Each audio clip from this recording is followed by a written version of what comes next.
We're going to turn this over to the good Dr. Courtney Hackney, who does such a fabulous job for us every month. Well, welcome everyone. It's I have to admit these Zoom meetings are getting to be fun, at least for this this particular topic, doing the show table. Just makes it so much fun to be able to look up all these plants, whereas before I'd try to have to use my memory, and that was always bad. But this is an interesting plant, extraordinarily well grown, as you can see. We used to call these epidendrums, but it was always clear they were a different group, and now they're called Dyneema. And you can get a pretty good look at how this one grows. Long distance between the pseudobulbs relative to the leaves. And this is one of those ones almost impossible to keep in a pot. You want to grow it just like this, mounted or in a big basket where it can just roam around at its will, because it's going to roam and there's not much you can do to keep it contained. So that's whose is that? That's Jane Pierce. She's doing a great growing that job up in Massachusetts. in Massachusetts. Beautiful job. Yeah, it's hard to believe you can grow orchids in Massachusetts, but clearly you can. Clearly. And grow them well. And Dallas, that's a piece of cork there. Yeah, it's a beautiful big piece of cork. Not cheap to get big chunks, but I've seen people take those big chunks and sort of mount them on a metal pole like that, like it was a tree in their greenhouse, and then grow plants on all sides. It's pretty cool to do that, but you can't take it to meetings like that. Yeah. Next. This is my plant, and I wanted to show everyone this because this is a topic that comes up fairly regularly amongst orchid growers. This is originally awarded as Cattleya walkeriana variety alba, pendentive. It's got an award of merit.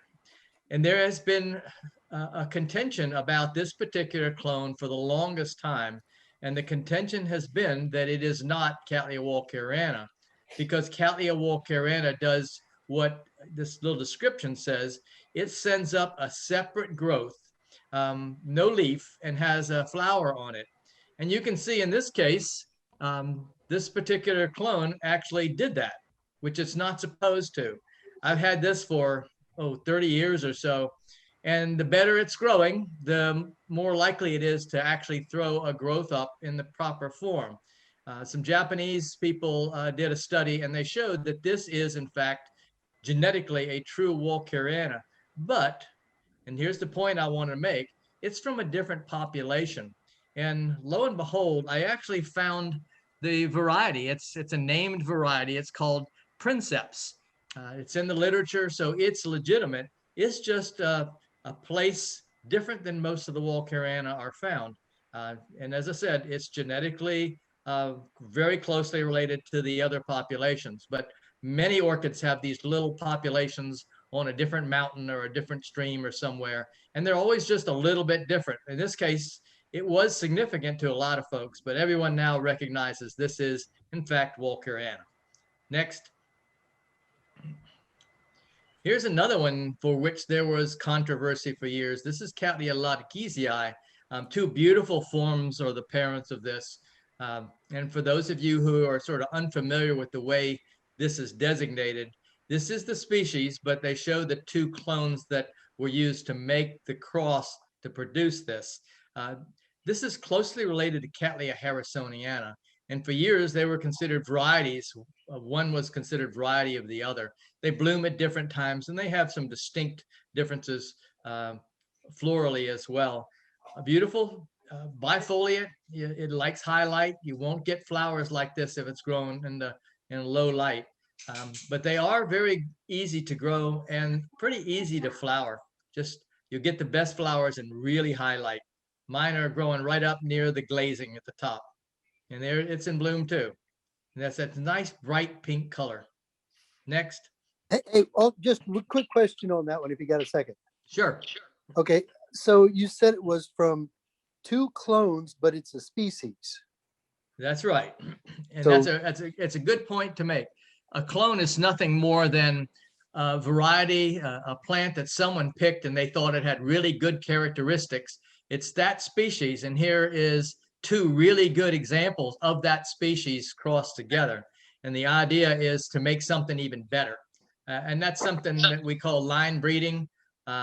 to produce better and better clones of the species, and almost all of the species, at least of Cattleyas, that you'll find today or that are for sale are almost all line bred from something originally from the wild, but they've been essentially naturalized in our greenhouses. So they grow differently than the wild forms, but they are still the species.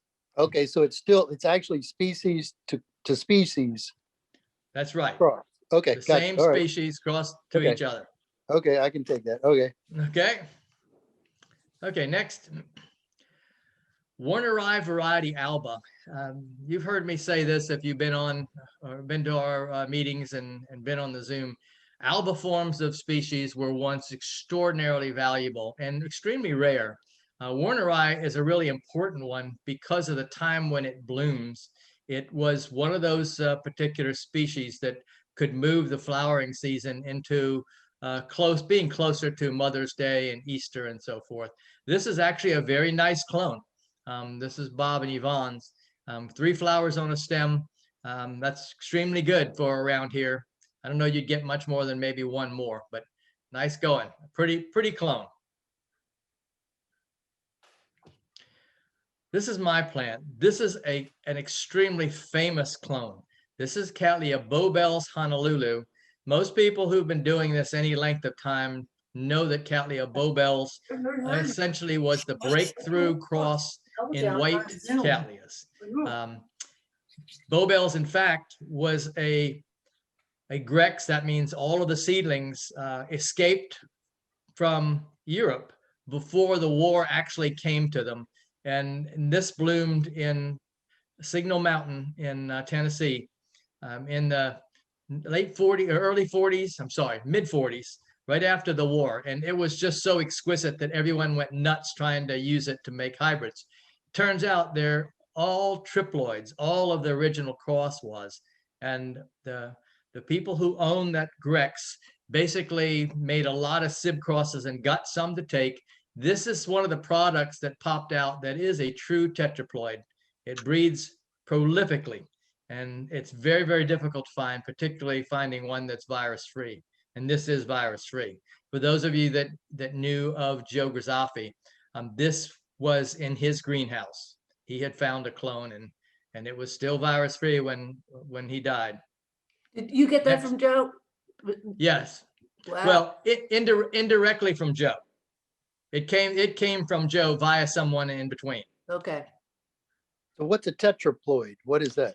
It means it's got twice as many chromosomes as the normal type.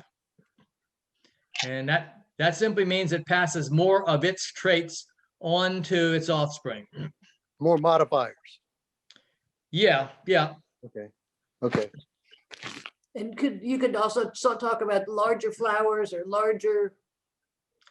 They're not always larger flowers. Sometimes they're smaller flowers, but they're heavier substance, typically better stems, and the color typically will be more intense because the petals and the sepals are thicker. So all of those traits make for a better lasting flower. Okay, thanks. You're welcome. Next. Here we have our friend Brassivola nodosa sticking its head into crosses left and right.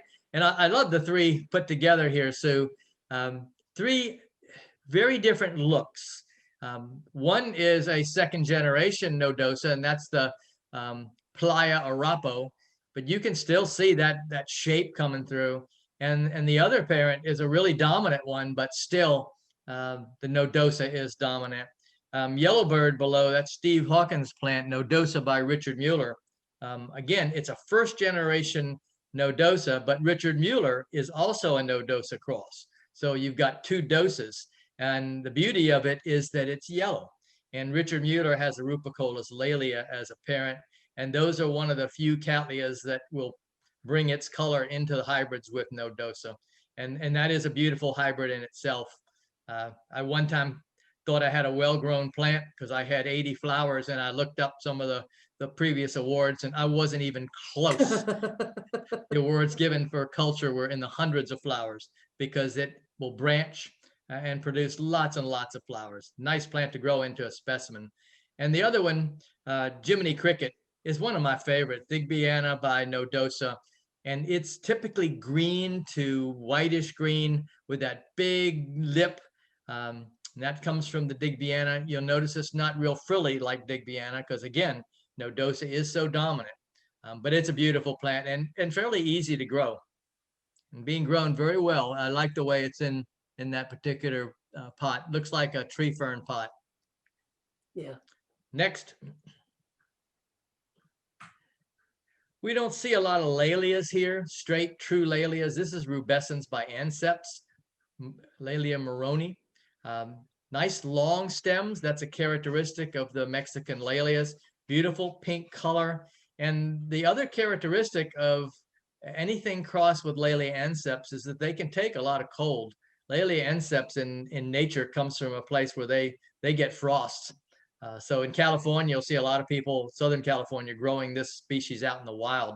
And I don't know how this hybrid will do, but I almost guarantee it'll take more cold than most of our Cattleyas. But you get a good sense from that photograph of how long the inflorescence is. Maybe a little difficult to grow inside in a windowsill, Yeah. but perfect for outside. Next. This is my plant too, and I wanted you to just see this particular clone. This is a very old American hybrid, goes back into the 50s. And this is a Beringiana cross. So Bonanza is in it. That's a famous old dark Cattleya, and has Beringiana in the background is one of the parents. And you see how many flowers you can get on a stem. And the reason I showed you the stem is I wanted to show you how poor a job I did of arranging this. Because if you really wanted to see this or use this in an exhibit, what you would do is keep that stem straight until all the flowers open. And then the flowers would be very perfectly arranged around the stem. As it is, you can see my photo, the flowers are kind of in the way of each other. And while that's still pretty, what you really want is for an exhibition is to have the flowers show themselves, each one separately. And that can be done with this particular clone. As I said, this goes back into the 50s. And if you were to see this in my greenhouse, you'd think, oh, that's great. That's a new hybrid. It's just really one of the most perfect Cattleyas to come out of the 50s. It just lasts. Next. It's beautiful. LC Gold Digger. This is beautiful. It's always a showcase. I mean, it always gets people's attention. That contrast between the yellow petals and sepals and that orangish red lip. It's a classic clone. It's used to make a lot of crosses because it passes on that yellow color. And what's really interesting about it, it's got Aurantiaca as a grandparent on both sides. And we're going to see a lot of Aurantiaca hybrids in the next couple of months because Aurantiaca is a spring bloomer and it's dominant for blooming season and dominant for that yellow color. So beautifully grown, Leslie. Next. Here's another one. This is Guess What by Love Sound. And what's this called? Kinstar, FCA. And what I found pretty fascinating about it is it's an Aurantiaca. It's got Aurantiaca in it, but it's also got Cinnabarina, which is a nice Laelia. And you can see the Laelia in it by the lip, the way the lip is kind of long and narrow. That's a characteristic, but a beautifully grown plant, lovely yellow color. I don't know what more you'd want out of that cross, but this is a type of hybrid that used to be made a lot and it sort of stopped being made. And now we're seeing hybridizers essentially taking advantage of the Rupicollis Laelia and the Aurantiaca to make some pretty hybrids. Next. This is a classic Cattleya, Nixon Van Haler. I think in the 60s, 70s, and even before, this was sort of the Cattleya that we saw at shows.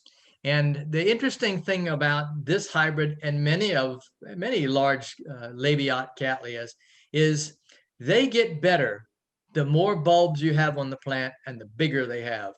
I will guarantee you that if this is grown, continue to be grown well, you'll see these flowers get bigger, petals get wider.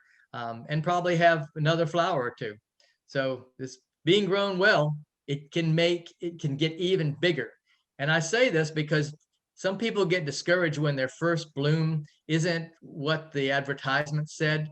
But for Cattleyas, this type of Cattleya, they really have to be mature plants with all of the bulbs mature to truly see what that clone can produce. But this is the classic Cattleya of the 50s and 60s.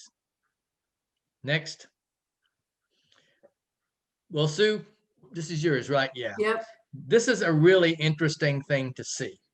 Suzuki's yellow flare, and you can see the flares, and these are true flares. These aren't the kind of colors that we see coming from Intermedia Keenii, which is a different genetic background. But what's fascinating about it is there are many, many large yellow or medium yellow Cattleyas, I should say, that when the flower gets older, maybe a week or two, sometimes 3 weeks, sometimes just before it falls off, you'll see this pattern show up. A lot of the petals and sepals will sort of lose their color, but you'll see these strong flares. And that's what I found really interesting about this particular clone, is that this is a clone where the yellow flares are apparent from the time they open till when they fall off. And so that genetic trait has been fixed in this clone. But I'll bet a lot of money that its brothers and sisters weren't all like this. This was a unique clone that was selected. And that's what hybridizers do when they're trying to tease out some particular genetic trait. They did a good job here. Well, Sue, is this the one we decided is a Carolina Splendor? This is. There was quite a discussion on this one. I've changed my mind. It's a Lynette Splendor. And the reason I say that is that the original cross that made Carolina Splendor could not be remade because one of the parents was lost. And it was a very unique, the Waikiki Splendor that was used to make this cross was a really unusual one. Different color, different tone, everything. And that was lost. So I'm pretty sure this is a Lynette Splendor. So I need to go out and change my plant tag again, don't I? Absolutely, right tonight. Don't let it sit there all Okay. night. But it's a spectacular flower, and it's a spectacular hybrid. In fact, Carolina Splendor was a spectacular hybrid, just not many of us got one, which was very unfortunate. But there are some nice clones out there, and the Lynette Splendor does it justice as an offspring. I mean, it's a Beautiful fabulous red color. Next. Epicatlia Renee Marquez, variety Tyler. This is really a very unique cross. Unique in the sense that pseudepidendrum is not an easy plant to make a cross with. And when you do make a cross, what you usually get is extraordinarily hard to grow because pseudepidendrum is hard to grow at least in warm climates. This is one of the few crosses I've come across where they will actually grow in a warm greenhouse here in the South. And it's got this contrast of colors. The purple, the yellow, and the green together just are so unique. And you get a good idea of the fact that these are more reed type pseudobulbs and fairly tall and beautiful, beautiful plant and flower. They used to be fairly available. I haven't seen this particular clone or hybrid advertised in some time, but it's worth having if you can find one. Next. Speaking of epicats, Epidendrum stamfordianum is a dendrum. And one of the fascinating things about it is I don't think I've seen a cross made with it that didn't produce interesting and pretty offspring. This one's a unique clone. Jared is the owner of Hawaii Hybrids and typically grows large Cattleyas. He used to be the primary hybridizer at Carmela. He's one of the family members. And this is his clone. And what's interesting about it is they're not flares. It's just a color in the center of where the rib would be on all the flowers. But you get the idea that Stamfordianum is very dominant when it comes to flower shape and the fact that it gets a stem with lots of flowers. Some of you who were at the meeting last month heard about the difficulty of getting lots of flowers when you cross a standard Cattleya with epidendrums or encyclias. This is one epidendrum, Stamfordianum, that will produce lots of flowers. So why is that not a flare? It's not a flare because it's not on the tip of the petals. Okay. It's simply a characteristic of the flower. This particular characteristic is not uncommon. And a lot of the species, you'll see a dark color along where the center of the petal is. Sometimes it's obvious, but a lot of times it's just really barely there. And some hybridizers have worked to enhance it. And this one just got it. This has got everything going for it. It definitely does. The picotee on the lip is gorgeous too. Oh yeah, yeah. That's another characteristic that pops out on Stamfordianum hybrids too. What's the definition of that word, Sue? Picotee. Yeah. Well, you see that on the lip, you see that light edging all the way around, that little, The yellow? yeah, Okay. that's a picotee. Okay, just on the outer utmost edge. Yep. Okay. Yeah, a lot of times you'll see that as the flower opens and then it will disappear. It's not uncommon on large Cattleyas to sometimes see it on the petals too. Typically, it doesn't last long after the flower opens. It'll just basically get filled in by whatever the main color is. But it's a nice characteristic in clones when you can find it. Next. This is not Epiphyllalia Cattleya Maybli. Oh, no. And I can tell you that because, first of all, there are a lot of photographs of it out there of Chinois splash. Mariae used to be called a epidendrum or encyclia, but we all knew it was something slightly different, and it is. It's a separate group, but it's a real dominant trait, and this is a straight Cattleya or LC. This is not Maybli. Maybli is green with splash. So Charlie, you need to see if you can figure out whether there's a missing tag somewhere with this. Well, I'll have to work on that. Yep. Next.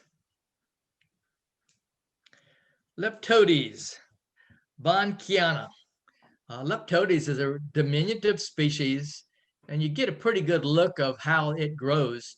They typically don't like to grow in pots, and the tricky part is getting them established. But once they get established, like this one is, you get a sense of how they grow, and they'll produce lots of these individual flowers, typically white or maybe a little color, a little light purple sometimes with colored lips.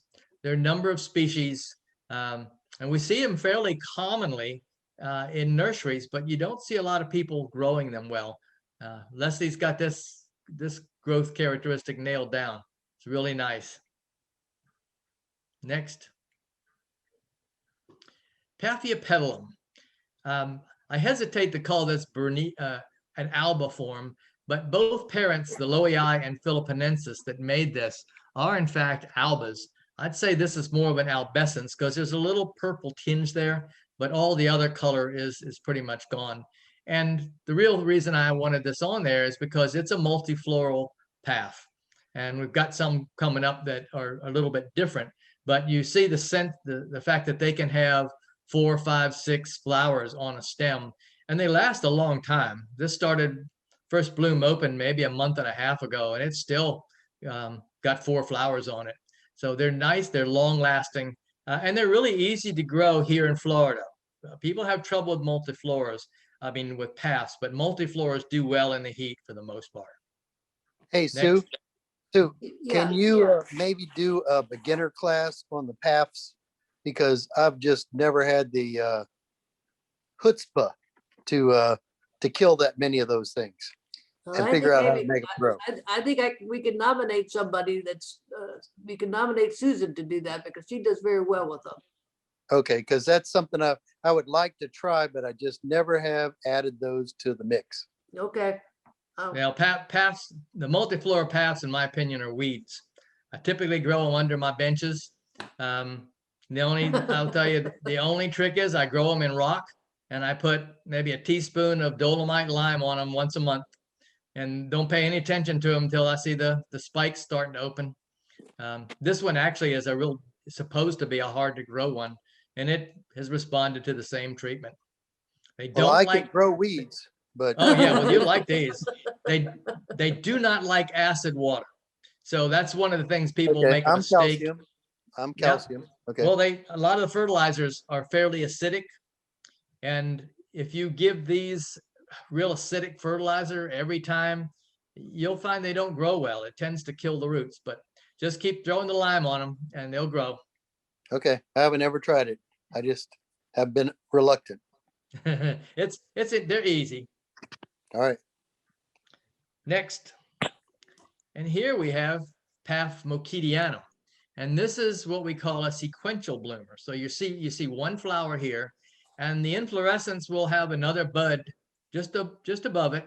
And sometimes you'll actually have two flowers open at once, but almost always once that second flower opens, the new flower, the older one will drop. And these can be in bloom. Once you get a large plant, you'll almost always have a flower in bloom. They'll be in bloom 7 or 8 months, at least with one flower or so. Beautiful. You look at these carefully, they've got all these little hairs and little bumps and warts. Just a very interesting thing to look at. A nice photograph here. Next. A couple of dendrobiums. This is Dendrobium spectabile on the bottom right, and speciosum on the upper left. These are fairly easy species to grow, and I was once told when I admired a spectabile, and I was told that the only way you could admire this if you really like ugly and unusual. And they're just unusual flowers in the sense there's nothing uniform about each flower. But when you look at them, it's just something so different that you have to have one. And so if you can find one, get it. They're easy to grow with your Cattleyas. They'll even take a little bit lower light. I've never grown speciosum, but I've seen a lot of mature plants with loads and loads of flowers like you see this one on this one inflorescence. They'll get to be pretty large plants. And way cold tolerant too. That's true. That's true. They're very cold tolerant. And it's one of the aspects of the group Dendrobium that perhaps is not understood by people who just get into the addiction. But dendrobiums come from almost any habitat that you can think of, from extreme cold to extreme hot, extreme dry to extreme wet. So you really need to know, particularly if you're buying a species, where it comes from if you want to grow it well. Next. Oncidium maculatum, Paolo. Beautifully well grown, lots and lots of flowers. Tom and Dottie are doing a great job with this one. I'm always amazed at the diversity of plants that our members have. Again, this is a species that is reasonably easy to grow and produces just beautiful masses of flowers.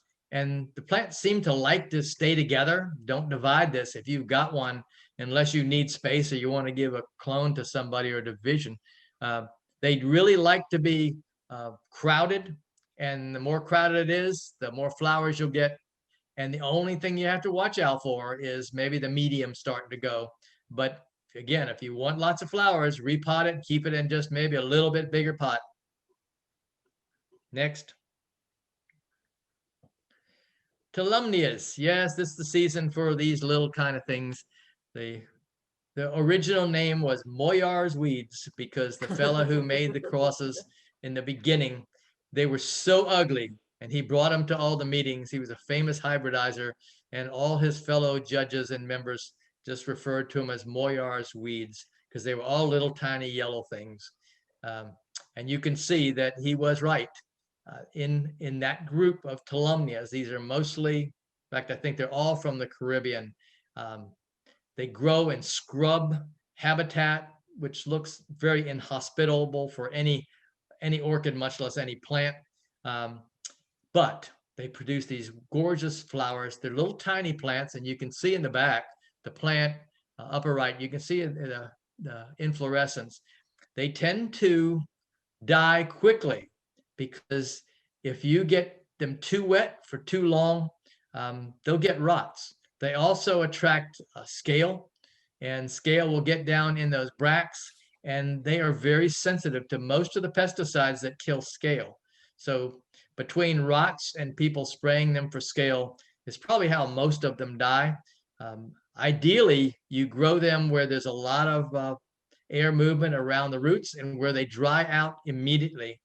Some of the people who have grown, I've seen who grow really large specimen plants, grow these in chunks of cork, big chunks, 1 to 2 inches in size, in those plastic mesh pots. They do real well in that because it drains extremely quickly. And Leslie's growing this well. They come in a variety of colors, purple, red, yellow, and everything in between. Next. And here we have another one, Drake Rainbow, and then Hello Kitty. But that's Drake Rainbow by Hello Kitty. This is Sue's plant. And we often talk about the lip on these because the lips can be huge.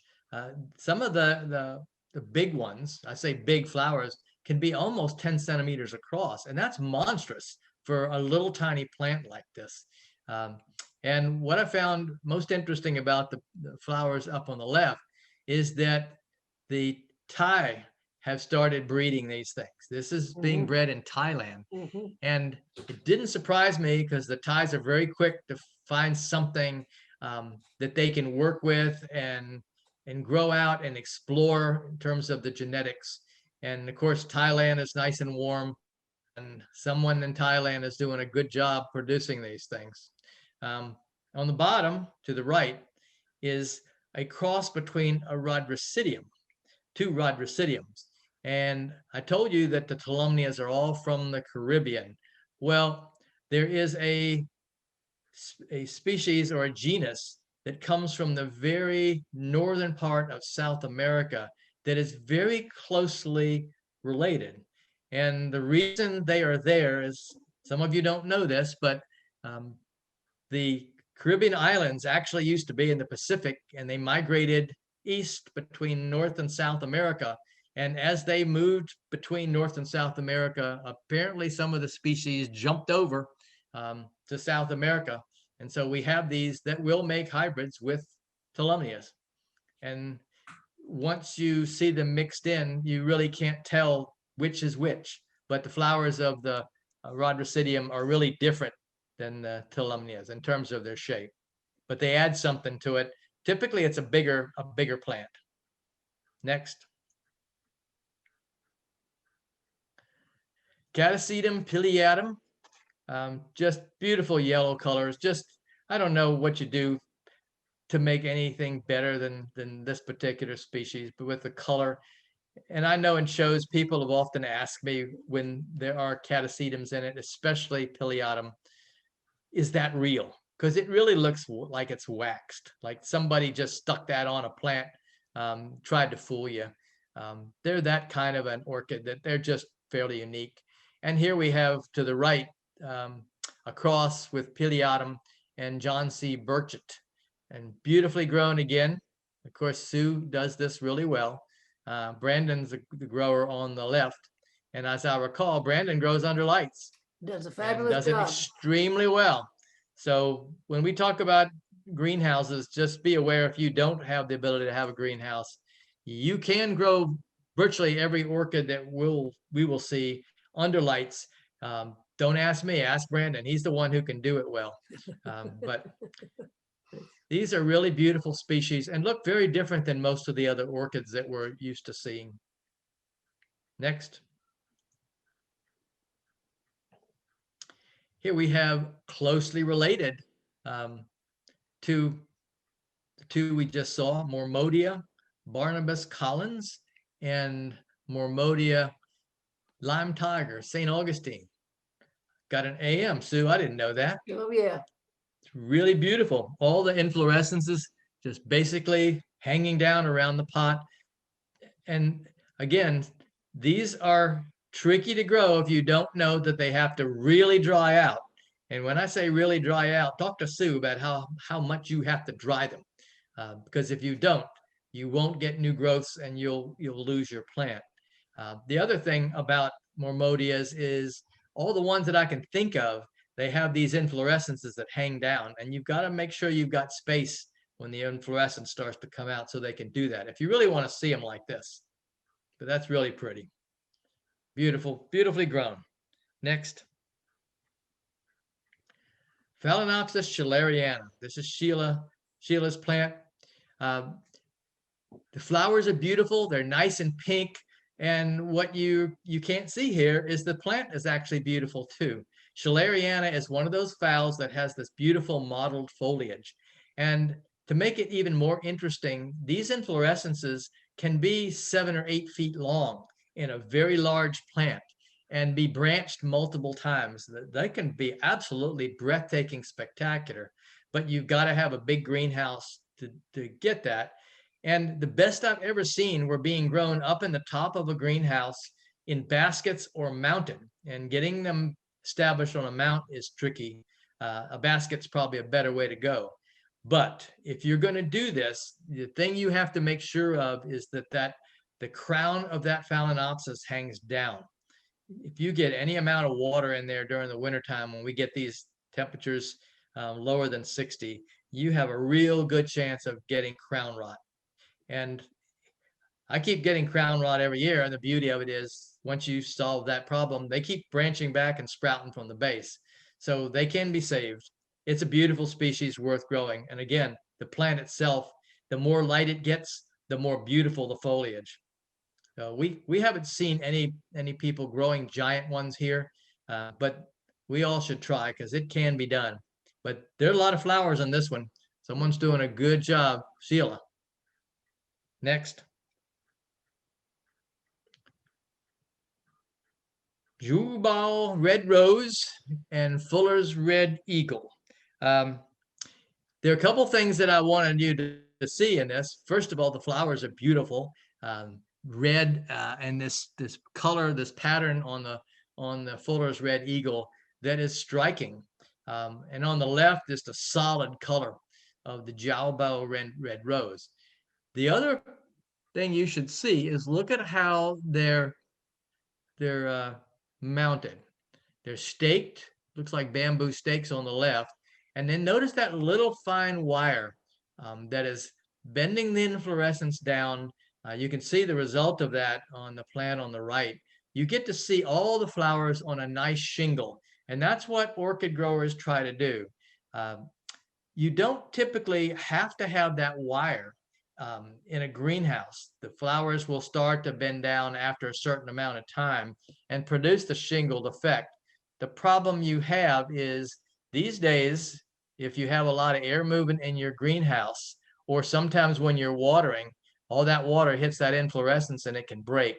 So wiring it like this is a good way to get the inflorescence to bend over like you want, and especially if you're growing inside. If you're growing inside, sometimes the flowers will want to head towards that light, and this is a good way to keep them from getting too close to the light. They're beautiful. It is beautiful. Very nice. This is breeding from Thailand, essentially.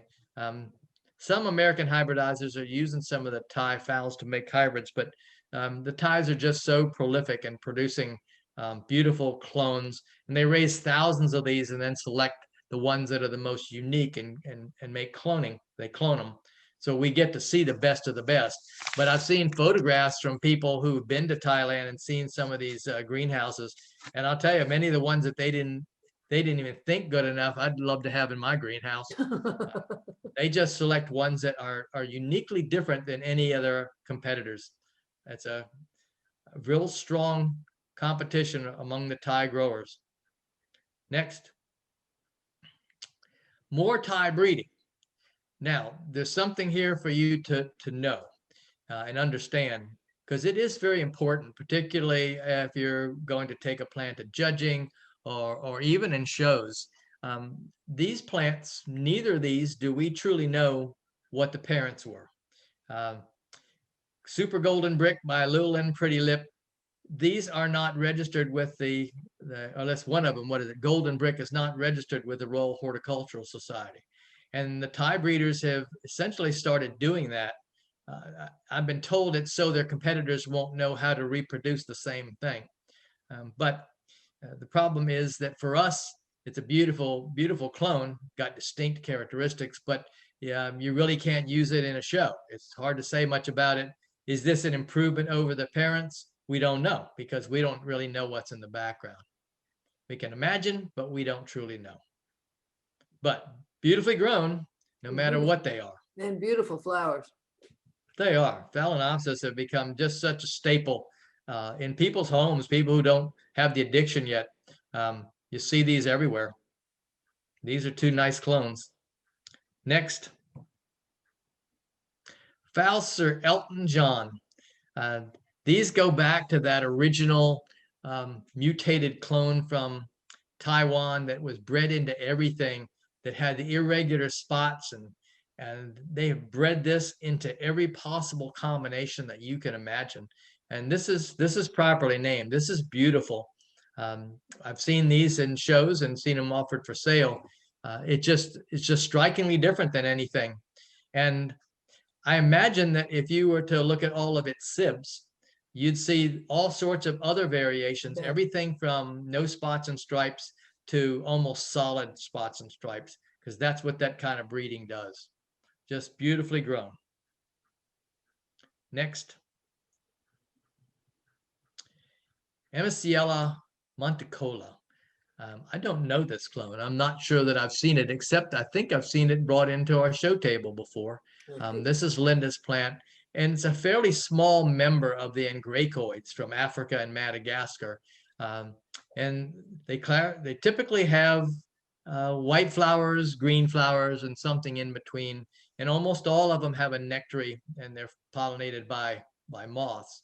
Angraecum crestwood is a real interesting one. The Veitchii and the Sesquipedale are two famous angraecoids. And I think the goal here was probably to get more giant flowers on this hybrid. And I can't quite tell whether that inflorescence is still growing or whether it's going to stop here. It may just be a thing that'll happen once and not anymore. But I'll bet Steve could tell us how big that flower is, because it looks huge. And I'm not surprised given the parents. It's a dialine. What's that? Steve, how big is it? Maybe he's not on. Yeah, I think everybody's been muted, so or okay. Next. Phaeocalanthe, kryptonite. I really love this thing, not just because it's a beautiful hybrid, but because for so many years, the Phaeus and related species were out there, and the only thing you ever saw available was Phaeus tankervilliae. It's a beautiful thing, and what's really nice about it, and at least in South Florida, people plant it in beds. It grows as a terrestrial and does really well. And there were a couple of hybridizers who used to try to make hybrids. And when they brought it to the judging center, I think the judges just thought anything crossed with tankervilliae just couldn't be better. But someone finally broke through and produced some with better color, the good characteristics of the growth and so forth. And this is a real good example. This kryptonite I've seen for sale, a couple of different clones, and they were all really pretty. As I recall, the only real differences I can remember was primarily the lip having more or less color and the contrast with the petals and sepals. But it's beautiful. I don't know if this one will grow outside in South Florida, but I'm kind of betting it will. I don't know about up here. I haven't seen anybody try it. Have you tried any of these, Sue, outside? yeah, and they do. I mean, you have a real cold blast, it may die down to the ground, but it'll come back up from the roots. And I've got some that are tucked up close to the greenhouse, so they're sort of in a little microclimate. Yeah, so if you've got some places in your yard that tend to stay a little bit warmer, you might try tankervilliae or one of these hybrids, because they do come in a number of colors, and there are a lot more hybrids than just this one. And I think See if if you you were, can do it. I think if you would put the shade cloth or the frost cloth down on the really cold nights, you could probably do real well with them. Yeah, I think that's probably true. Especially if it's under a little bit of a cover from an oak tree or something like that above it, Mhm. a palm So or it's a something. ground orchid? Yeah, it's a terrestrial. The only thing you need to do when we say it's a terrestrial, it doesn't like to have soggy feet. It's not a bog plant. Okay. There are a lot of orchids that are bog plants, but this one would have to have good drainage. We have generally good drainage around here, but you might want to add a little bit and make sure it's a raised bed a little bit so you get more drainage. But they should do well here outside. Just like Sue said, just a little bit of extra care in the coldest nights. Okay, next.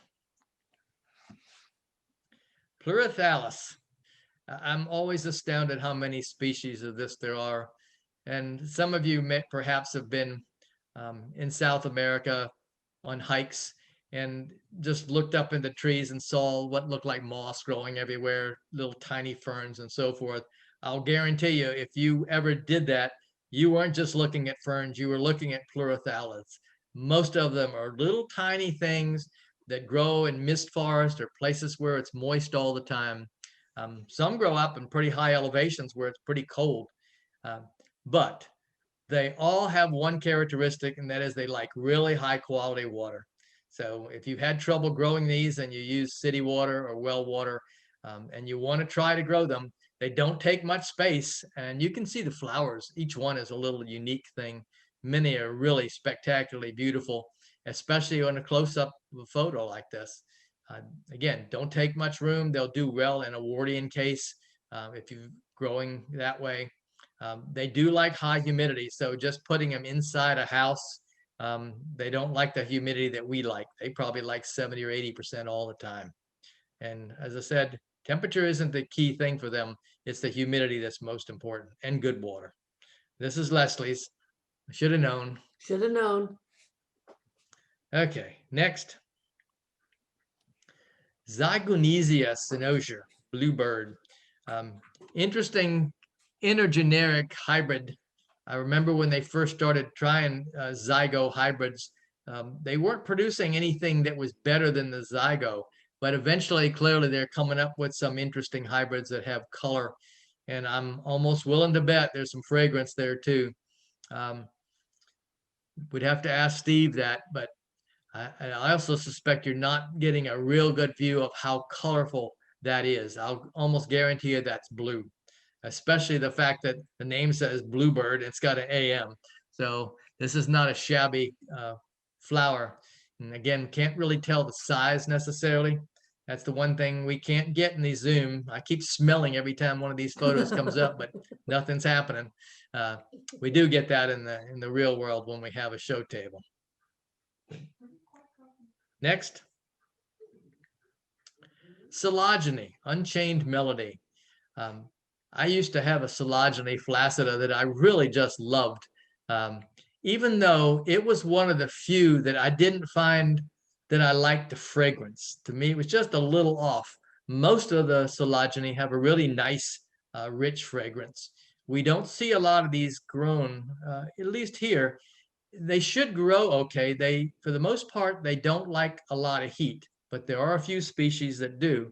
And hybrids, of course, are being bred to have more endurance and more heat tolerance. They get into large plants, and you're getting a sense of how this one is growing. It won't take long for this particular hybrid to fill this basket and produce literally hundreds of flowers.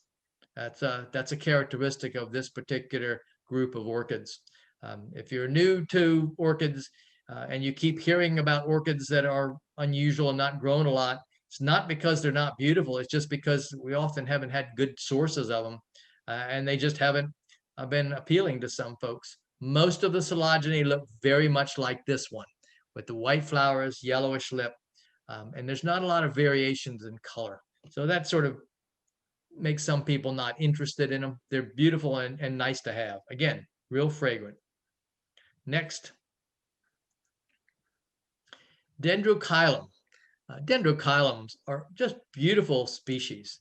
And the upper left is bicolosum and the bottom right is propinquium. And you get a sense of what they are.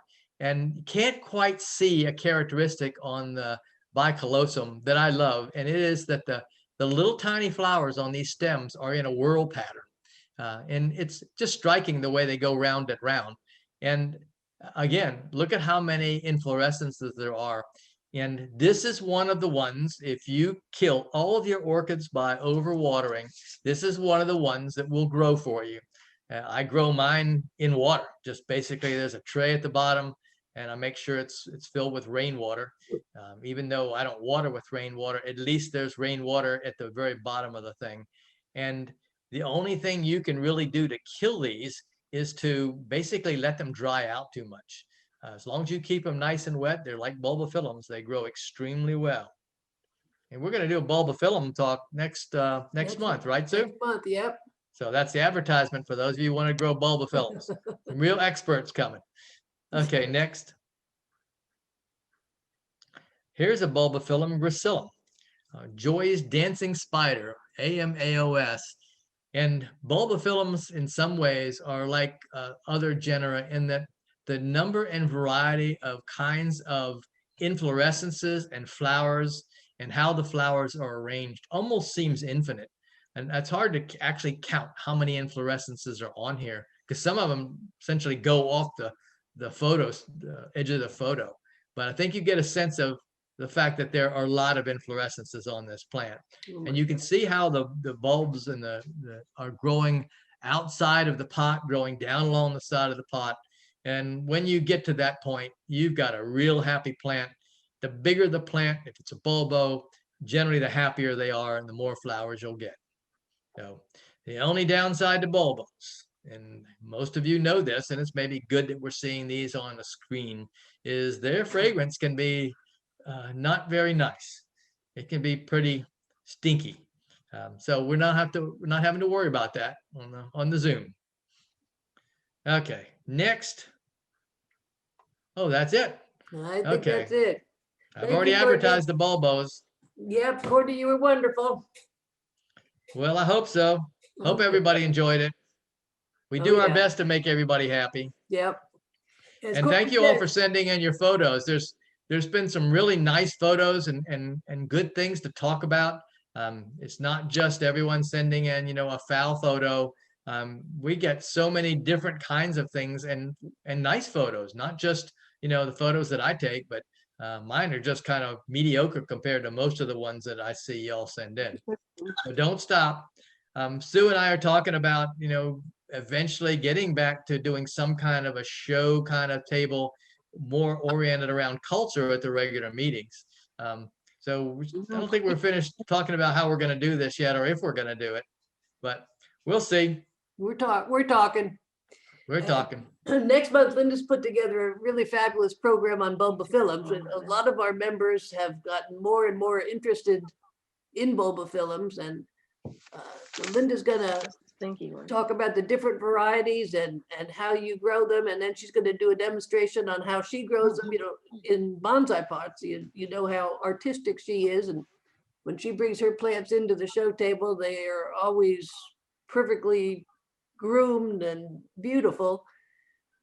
And then what we're going to do is invite all our other members that grow bulbophyllums to bring in examples of their bulbos and talk about how they grow them. So they don't have to be in bloom, but if you grow yours in a metal basket or in a plastic basket or on a tree fern totem or on a mound, however you do it, to bring them in and show just how differently people can grow bulbos. I think it'll be a great introduction to how to grow them. We're going to have a lot of bare root cuttings to sell on the sales table for people that want to try them. So it'll be a great opportunity to in Bulbos 101. We're And also they are- going to have our repotting madness this Sunday at Terry's in my house. We've got all kinds of divisions and kikis and whatnot. So from 1 to 3, come on over and be prepared to get some new plants to bring home. And bulbos grow easily. Oh, yeah. They're one of the most easy orchids to grow. But you got to get started with them, and there are certain, so this would be a great way to get started. We've started the repotting clinics again. We've moved from ACE over to the Memorial Lutheran Church. You just have to remember to drive around to the back of the church. So the first Saturday of the month, we'll be there in March. And then just a reminder that the Jacksonville show is on March 20th and the 21st of next month. So Your surgery's the 4th. I don't mean that. we hope to see you all either at the house on Sunday or at the meeting on March 2nd. Take care, everybody. Stay safe. Bravo. Yeah. Thank good you. job. Good job, We Courtney. enjoyed it. Good job. Bye-bye. Bye-bye. Bye.